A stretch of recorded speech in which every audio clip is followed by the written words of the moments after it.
You are listening to the Critical Mass Radio Show, Orange County's business talk show, focused on exploring topics of interest to CEOs who are leading middle market companies. With your host, Richard Franzi.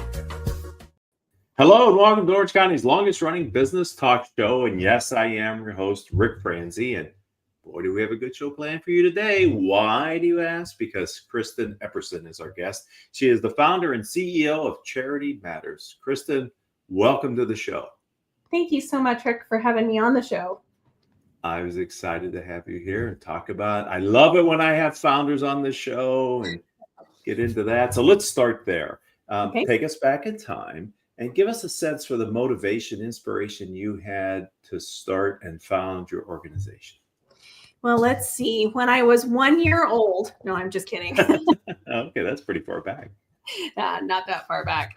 Coming out of college, I decided that I was going to aim for a vocation before an education. And that set me on my first trajectory of an occupation, which was a respiratory therapist. And I worked in many different arenas in respiratory therapy, but I really got my teeth into scientific research studies and ventilator technology, that type of thing. Was on a neonatal cardiac team, just did everything you could in that field. And I really didn't realize at the time that I'm pretty techie. Like I kind of enjoy that part, but also the care and compassion for those who are in that space. And the hospital I worked in was an inner city children's hospital. And so really those most vulnerable were my everyday. From there, though, I had a change because my middle daughter was sick. And so I was taking care of sick babies all day long and then coming home taking care of sick kids at night too. And it was a lot. So I had an opportunity to make a shift, and I'm an old farm girl from Colorado. And so the shift wasn't as far as we thought it was going to be. And I ended up in the construction field and arena, where I just watched all these boys doing it and said, you're not doing it right. You know, heaven forbid a girl would think a boy's not doing it right. And I just looked around and said, you know, there's more to it. Families are building homes because they need it to be their home. If they wanted just a regular cracker box house that they're just going to live in, that's a whole different story. So I just took that same compassion and kind of project theory on let's break it apart so we can build it up. And it was really successful. So one of my micro claim to fame is that I was the first woman general contractor in the state of Arizona, which was a long time ago. Okay. In a blink of an eye, there was a second one. So I just happened to be the first one at that time. But I was the first general contractor. I did land development. My business, back in the early 2000s was, doing $10 million a year in real estate. I mean, it was off and launched and running. By the grace of God, I stepped out of that space the same month the housing downturn happened.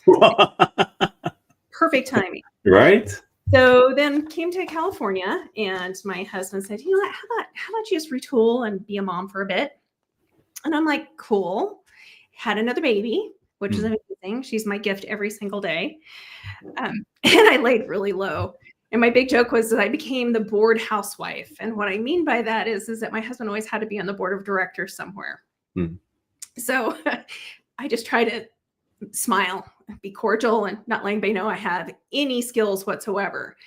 But really quickly, what I saw, it was just driving me crazy, is that these nonprofits were in a space where over and over again, I saw the same thing. And there was this lack of business acumen, this really devout sense of that if we don't operate well, we can't serve well.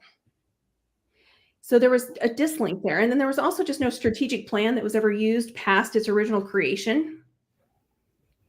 Like once it was created, that was about it. And it just sat on a post someplace. There was never a revisit back to it except for to recreate it one more time. And then there was also just a lack of overall project planning and skills. How to create a sales pipeline. That's called a grant pipeline. That was very difficult. Trying to launch new programs, they just got gobbled into the old programs. They were never like the shining new star or really developed well, or what was the intention of them besides just satisfying a grant? Did it fit with the mission, right? So this was also a time suck. And then fundraising events. Fundraising events were always what just cannibalized the current staff and they ended up not being able to execute their mission. And I'm just going, there's such a mismatch. And every single one that we went into, there was the same kind of issue. So I always just came back to, why does this not operate like a regular business? It's only a tax status. Question mark. Nonprofit's only a tax status. Otherwise, it needs to operate like a business. So there needs to be a product, which should be the mission. There should be reoccurring revenue, because that stabilizes your cash flow. That's called donor retention. And then an ROI is expected if you're performing at any level, which is then going to say, aren't we, gathering our data, trying to get to a spot that we have a BI, instead of a whole lot of BS. So that was always something that was always just kind of back and forth. So that was my original motivation to even step into this space in the first place, was just this business misstep that I saw. So let's talk about Charity Matterz. What is it that you do? Who are you helping? I got a sense from kind of and what problems are you solving for them? And talk to me about the type of organization that really gets the most value, ROI, from working with you and your firm. Sure. So what initially I kind of stepped into this space was that everybody would go, oh, we need to raise money. That's always what's happening, right? And so nonprofit businesses is what I focus on in doing consulting. And that's either executive director coaching, board building, or overall business structure and strategy. And we have to take a step back and make sure that the nonprofits in this space, they're always searching for something and never have enough of anything. That's always how this kind of goes around. But there's always an overlook that happens, because the structure that is behind it is usually what keeps everyone from being stable enough to take and really move forward. So hopefully I'm able to pull this apart so that then they can move forward in a space where there's confidence. And do you work exclusively with Southern California nonprofits? Where's your focus? So there was a place in time where you were very bound by your geographic boundaries. Right. And currently that's not the COVID. If there's good things that came out of COVID, that was one of them. And all geographical boundaries kind of went down, because we have this beautiful thing called Zoom. And we have learning mechanisms like webinars, and we have wonderful things that we can take and tap into, and conversational spaces. And during COVID, I had some amazing opportunities to do some large-based webinars for some fundraising platforms that really brought into perspective where I now have clients that are not only nationwide, but also 3 clients in Africa and 1 in Guatemala. Wow. It's a global business then, isn't it? Headquartered here in Southern California. Well, I love it. That was always the big jerk during COVID, because I had, everyone's trying to retreat to a spot in the house to try to get some quiet time to do anything. And so my downstairs office, my husband said, was the nationwide office. The upstairs office was the global office. He had no idea he was speaking into space. So. Okay. Nice. Manifesting the truth. So since you've launched and since you've kind of built the business, any pivots to the business model, any changes that you can think about or share with us? Just that there is more of this conversation that can happen because we do have a digital space. I don't have to be sitting in the same room with them. It has also just kind of come down to this spot where people are more open. Nonprofits are more open to having outside conversations that come into their space, which used to be, it's always so tight knit, or they would want a consultant for just long enough to tell them they're wrong so that they could say they were right and they would keep going. Now there's a partnership that happens. In that partnership, it's a second set of eyes and ears that I'm actually able to hear things from other sides of the country that are working. A lot of times people think that we have to learn lessons the hard way, and we don't. We can learn from each other's lessons, and then we don't have to hit the hard way. And so there's benefit in that collaboration. Even if I'm kind of the hub of that collaboration, that many nonprofits are talking together when we're having these conversations with me or the coaching, because I pull from lots of different areas.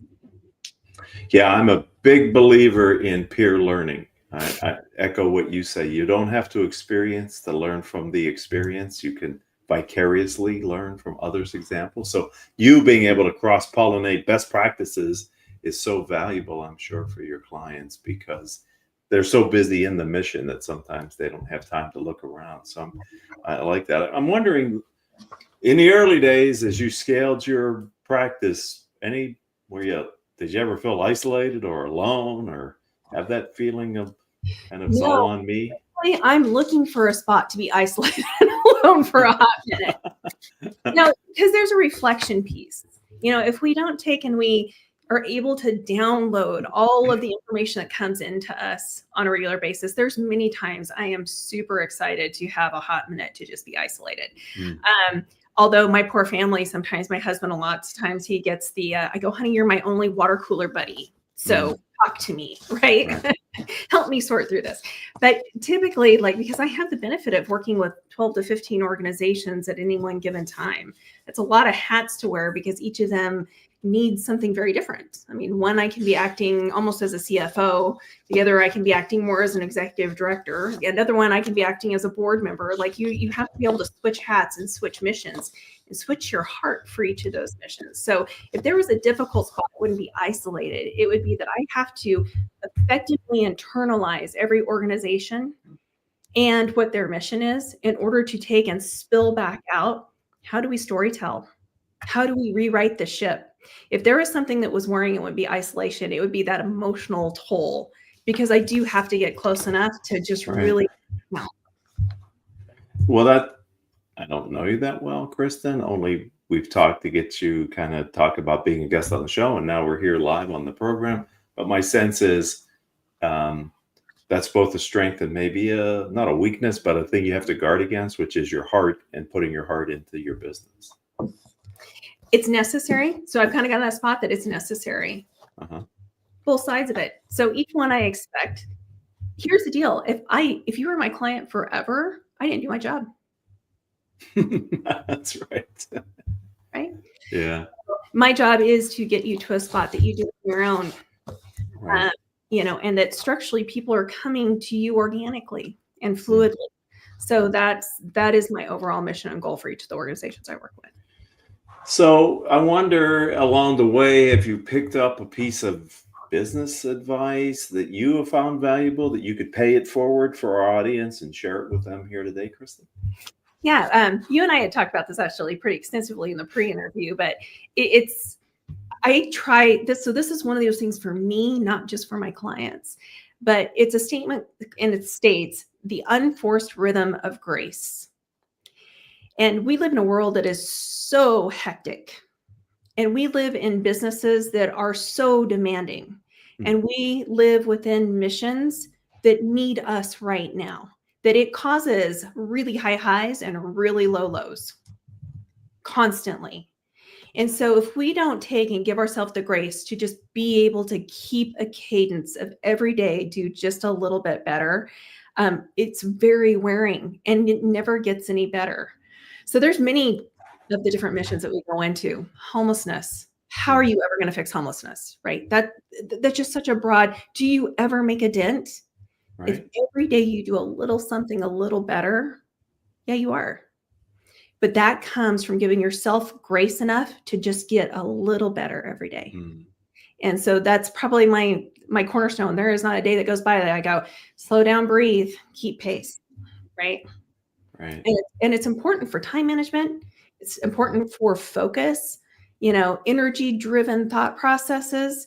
And if you're a leader of an organization like a nonprofit, you've got a lot of people relying on you past your staff. So if you don't keep that together, that's a tough thing to keep up. We've been offering nonprofit leaders an opportunity to be on our show since we launched it in 2009. And one of the early learnings, and I keep getting reminded of it, is that the people who benefit from the mission are not the people who can afford to pay for the nonprofit services. And it's almost an endless string of people they could help. And the challenge is having the funding sources to be able to help enough of them that they feel like they are making a dent in the problem that they've started the organization to try to solve. Yes, absolutely. It's a constant challenge because money, like you said, it's just a tax status. It's still a business. You got to pay your bills. You got to pay your people. You got to be able to deliver the service economically. And I'm wondering if you see artificial intelligence helping in any way. How are you using it? What are you seeing in the nonprofit sector from AI? I'm seeing it's not being used enough. Okay. And why I say that is because nonprofit, any business has a human capital issue. We can never afford enough people to do enough things to make the workload less on everyone. But nonprofits especially are always battling for that. And it's a space that's hard to grant, right? Human capital is something hard to get granted because it's part of operations. Right. Taking and leveraging digital labor is critical. You can pay ChatGPT $25 a month, no benefits, right? There's all kinds of things here. Never get sick, never needs maternity leave, never, right? And that's what scares a lot of people, is that could really take that space. So I challenge with it doesn't replace people, but in a space where you can't afford people, it's a great spot to start. Now, AI also does an amazing job if you train your AI assistant to be a true assistant. They'll help you build your culture. They'll help you build the wording around your culture. They'll inlay the wording in your culture, every single document you put together. That's hard to train any one person to do, but they can become that tone for what and how you communicate your nonprofit and your mission. You can call them at any time of day. You can brainstorm with them always. How many times have you just been like totally brain locked because I can't do one more thing, but I have this grant thing, and all you can literally spit out is, well, my AI, her name is Emily. Emily, I can't think anymore today. You have to think for me. Like, we have these conversations, me and Emily, right? And she'll go, it's okay, Kristin, I got you. Now, that means that I have to reread it later, but when there's no more left in the tank, she's got me. That works, right? So I do extensively how to train your AI assistant with my clients.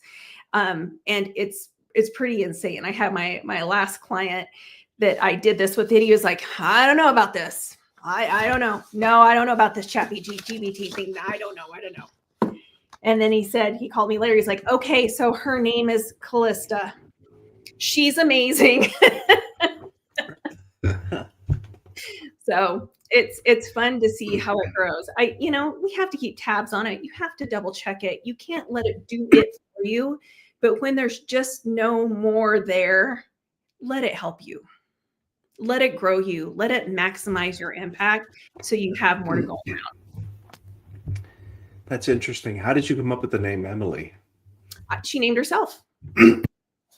Now, what I did, interestingly enough, I said, I would like for you to go in and I want you to look at Kristin Epperson. I want you to look at Charity Matterz. And I want you to take and tell me what it is and who Kristin Epperson is. The most beautiful bio I've ever seen. Really? Just like, I have tried and tried and tried to write that and can't.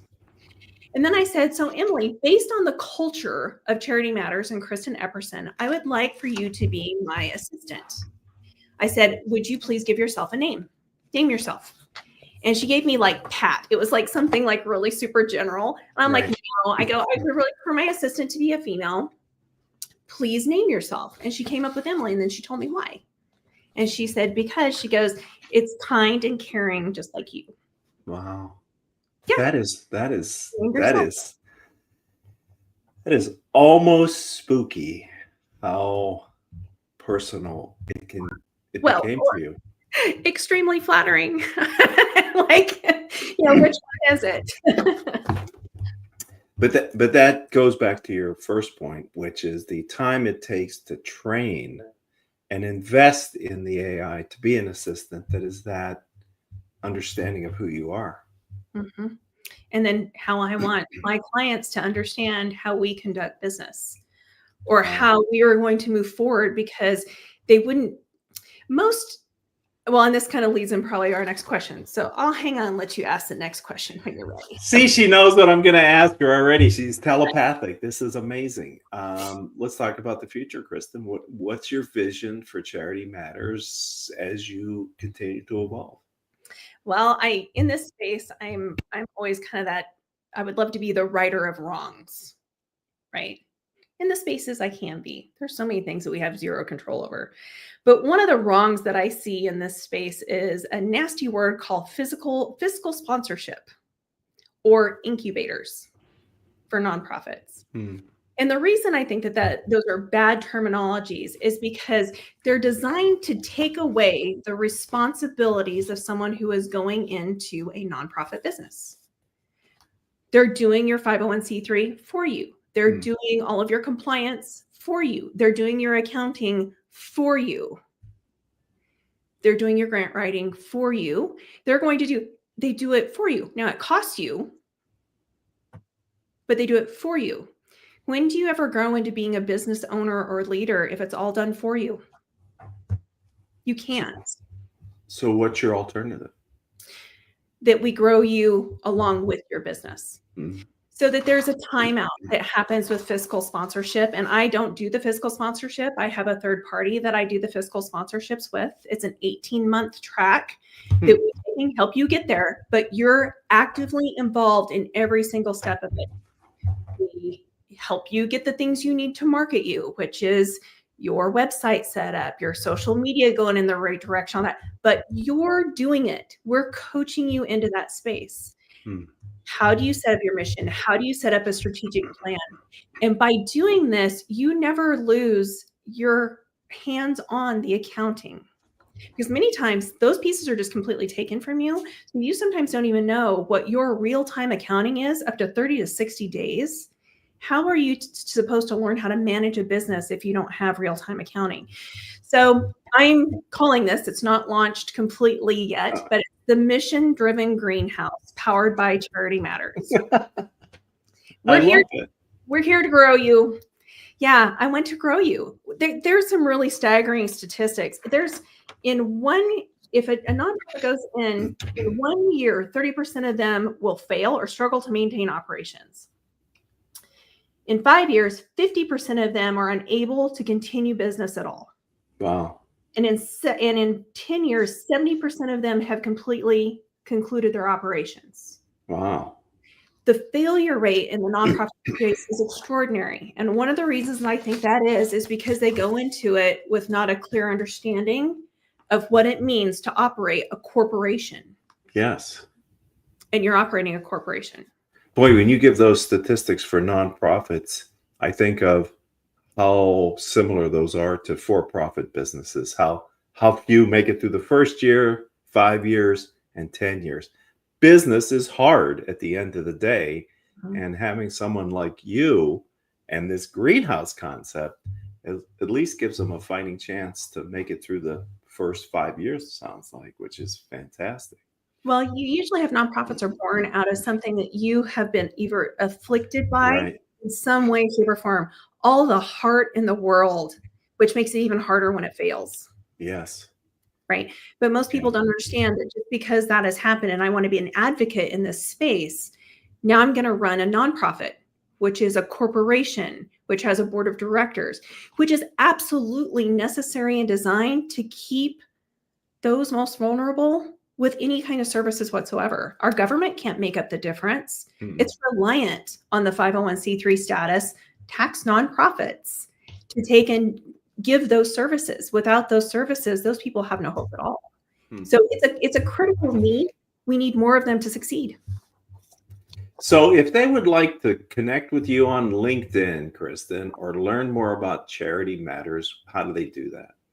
Yeah, you can go to my website, which is charitymatterz.org, but it's Matters with a Z.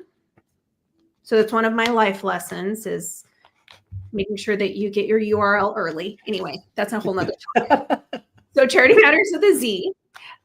Also, you can take and hit me up on LinkedIn at Kristin Epperson, Kristin Epperson, Epperson. And I would love to speak with any of you. And I encourage you, if you're a nonprofit leader, or maybe you're on the board of a nonprofit who thinks they could benefit from talking with Kristin, to reach out to her when you can. And I told you at the top of the show we were going to have a good one, and you did not disappoint. Thank you for your time today, Kristin. Again, Rick, thank you so much for having me on. It was fun. We will talk. I want to thank the audience. You've been a part of Orange County's longest running business talk show. Kristin's episode is going to join our catalog of 1,500 plus shows that we've done over the years. If you happen to be an Orange County entrepreneur or a nonprofit leader and you would like to share your story with our audience, it's super easy. If we're connected on LinkedIn, send me a message. If we're not, send me a connection request. I'm Rick, R-I-C, Franzi, F-R-A-N-Z-I. And between Haley, our producer, and myself, we can also get you ready to be a guest on a future episode. Until we all have a chance to be together again, I hope your business decisions will move your organization in a positive direction.